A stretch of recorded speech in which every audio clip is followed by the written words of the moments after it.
আসসালামু আলাইকুম সম্মানিত ভিউয়ার্স, আপনারা যারা আমার নিয়মিত ভিডিও দেখতেছেন তাদেরকে অসংখ্য ধন্যবাদ। এবং আজকে আপনাদের মাঝে একটা নতুন ভিডিও নিয়ে এসেছি। অবশ্যই আপনারা আমার থাম্বনেল দেখে বুঝতে পেরেছেন, এই সময়ে আমাদের পেয়ারার গাছের যে হার্ড প্রুনিং করতে হয়, পেয়ারা শেষ হওয়ার পরে একটা সিজন পরে পেয়ারার গাছের ডালপালাগুলোকে কাটাই করে এবং অতিরিক্ত যে ডালগুলো থাকে সেগুলো ছাঁটাই করে দিই। কারণ এই সময়তে এই অতিরিক্ত ডালগুলোতে কোনো পোকার আক্রমণ, রোগ জীবাণু থাকলে সেই ডালগুলো আমরা যাতে ছাঁটাই হয়ে যায় এর জন্য ডালগুলো কেটে দিই এবং এখান থেকে যে নতুন কুশি বের হবে, নতুন ফল আসবে, এই জন্য আমরা এই হার্ড প্রুনিংটি করে আসলে দেখাই আমরা আপনাদেরকে যে কিভাবে হার্ড প্রুনিং করতে হয় এবং কোথায় কাটতে হয়। দেখেন আমাদের এই একটি পেয়ারা গাছ, এই গাছের আমরা ছোটবেলা থেকে কিন্তু প্রুনিং করে করে এরকম বেশ কয়েকটা ডাল, একটা গাছ থেকে এখানে দুইটা করছি, তারপরে এখানে এসে আবার কাটিং করছি, এখান থেকে দুইটা চারটা হয়েছে, তারপরে এখানে কাটিং করছি। আপনারা কিন্তু যারা পেয়ারা বাগানি আছেন তারা অবশ্যই ফলন বেশি পেতে এরকম কিন্তু নিয়মিত প্রুনিং বলা হয়, এটা প্রতি মাসে আপনি করতে পারেন। নতুন ডাল বের হলো, ওই ডালের আপনার 3টা পাতা রেখে 1 2 3 এরকম পরপর 3টা পাতা রেখে উপরে কিন্তু আপনারা কেটে দিতে পারেন। তাহলে কি হবে, আপনার ওইখান থেকে আবার 2টা কুশি বের হবে, তারপরে আপনার অতিরিক্ত ডাল বের হলে তাহলে কিন্তু আপনার ফলন বেশি হবে। গাছের ডাল যত বৃদ্ধি হবে ফলন তত বৃদ্ধি হবে। তো চলুন কথা না বলে দেখিয়ে দিয়ে আপনাদের কিভাবে আপনারা এই পেয়ারা গাছকে হার্ড প্রুনিং করবেন। দেখেন এখানে কিন্তু আমি এখানে ডাল কেটে দিয়েছিলাম, 2টা ডাল বের হয়েছে, এখানে 2টা। এখন আমি এই 2টাকে একটু নিচে নামিয়ে নিয়ে আসি, তারপর এখান থেকে আমি কিন্তু এই 2টা কেটে দিব। অবশ্যই কাটার সময় আপনারা একটা জিনিস লক্ষ্য করবেন, এই দেখেন এটা কিন্তু আমি আড়ি দিয়ে কেন কাটলাম বা কোরাত দিয়ে কেন কাটলাম, এটা আমি দাও হাঁসুয়া দিয়েও কাটতে পারতাম, কাটিনি কেন? কারণ এখানে এই ডালটা সমান হতে হবে। যদি এবড়ে থেবড়ে হয় বা এরকম ফেটে যায় তাহলে কিন্তু এখানে জীবাণু লাগার সম্ভাবনা থাকে বা ছত্রাক লেগে এই ডালটি কিন্তু গাছটি মরে যেতে পারে। তাই অবশ্যই আপনারা এরকম কোরাত দ্বারা কর্তন করবেন যাতে ডালগুলো সমান হয়। আমি এরকম কিন্তু প্রত্যেকটা ডাল এইভাবে নিচে নামিয়ে এবং কেটে দেব। তারপরে কি করবেন, যেটি আসলে আমি কাটতে কাটতে কথা বলি তো হয়তো ভিডিও লং হয়ে যাবে।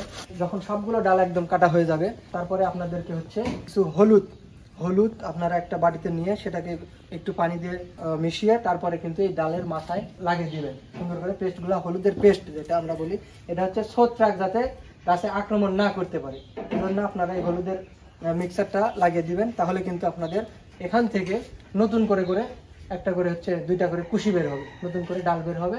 এখান থেকে আবার ওই ডালের 3টা পাতা রেখে যখন 7টা 8টা পাতা আসবে তাতেও কোনো ফল পাবো না, তখন আমরা কি করবো, 3টা পাতা রেখে তখন ওই পাতাগুলোকে কেটে দেবো।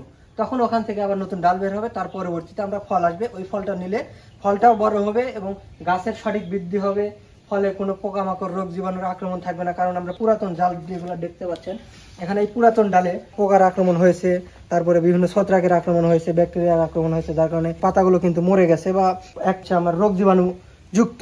যার কারণে আমরা এই রোগ জীবাণু যুক্ত ডালগুলোকে কেটে দিয়ে রোগ জীবাণু মুক্ত ডাল বের করার জন্য এই ছাঁটাই করি।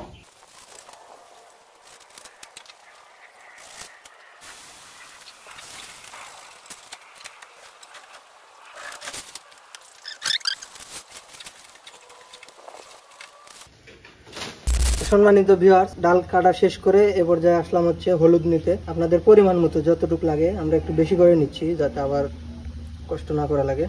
একটু হলুদ নিয়ে নিলাম, তারপরে হলুদের মধ্যে একটু পরিমিত পানি দিয়ে দেবো।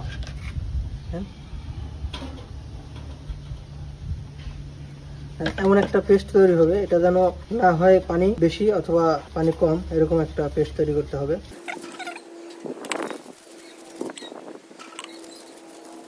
ভালো করে একটু মিশিয়ে নিব, তারপর এটা যেন লিকুইড হয়, লিকুইড আর কি, লিকুইডের মতো এরকম, যাতে গাছে লাগিয়ে দিলে সহজে লেগে যায়। এমনটি হবে কিন্তু লিকুইড করার পরে একদম এরকম। হ্যাঁ, এখন আপনারা শুধু এইভাবে কাজ, এতটুকুই কাজ, এরকম একটু হাতে নিয়ে নেবেন।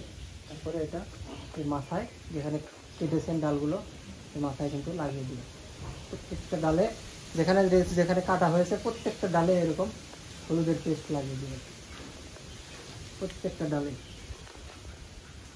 তাহলে কিন্তু আর এখানে কোনো ছত্রাকের আক্রমণ হবে না বা কোনো ছত্রাক দ্বারা এই ডালগুলো নষ্ট হবে না। সঠিক সময়ে সঠিক মাপে ডাল বেরিয়ে যাবে, কুশি বের হবে।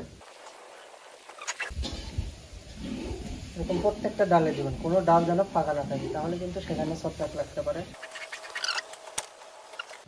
আলহামদুলিল্লাহ আমাদের প্রুনিং করা এবং হলুদ লাগানো সম্পূর্ণ হয়েছে।